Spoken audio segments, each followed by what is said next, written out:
Ce dimanche 5 mars, les téléspectateurs de France 2 auront le plaisir de retrouver l'animateur Frédéric Lopez dans le cadre aussi chaleureux qu'intimiste de l'émission Un dimanche à la campagne. Et comme à son habitude, le présentateur a su s'entourer de quelques personnalités de renom. Chaque dimanche, je recevrai 3 personnalités très connues, de tous les horizons. Aussi bien des chefs que des acteurs, des chanteurs ou des écrivains.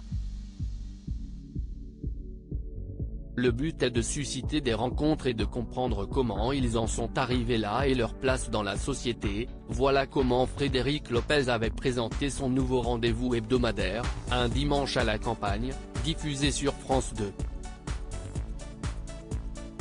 Et depuis la diffusion du premier épisode, en octobre 2022, on peut dire que cette émission intimiste est grandement appréciée par les téléspectateurs qui ont l'opportunité de découvrir des célébrités de tous horizons confondus sous un angle qu'ils ne soupçonnaient pas.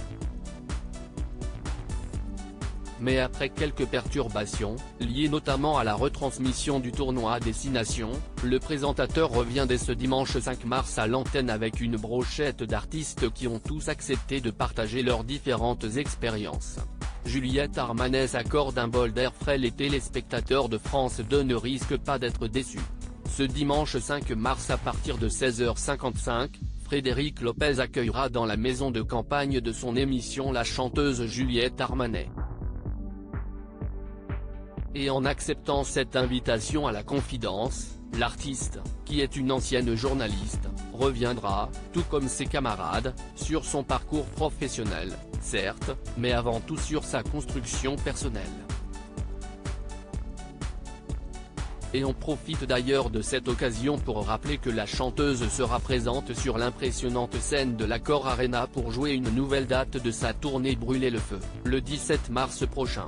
Michael Gregorio et Clémentine Célarié également aux côtés de Frédéric Lopez pour que ce casting 3 étoiles soit au complet. Frédéric Lopez pourra également compter sur la présence du chanteur et imitateur Michael Gregorio, qui revient sur le devant de la scène avec un nouveau spectacle qui réserve de nombreuses surprises et émotions, l'Odyssée de la voix. Et reviendra dans l'émission sur son deuil lors des attentats de 2015. Enfin, pour clôturer ce trio, la comédienne Clémentine Célarié a répondu à l'appel. Et si les téléspectateurs pensaient déjà tout savoir de l'actrice, qui brille aussi bien sur le grand écran que sur les planches, quelque chose nous dit que pour Un dimanche à la campagne, Clémentine Célarié saura se montrer sous un jour qu'on ne lui connaît pas encore. À lire aussi Frédéric Lopez, France 2 nous a commandé de nouveaux numéros de Un dimanche à la campagne, article écrit avec la collaboration de 6 médias.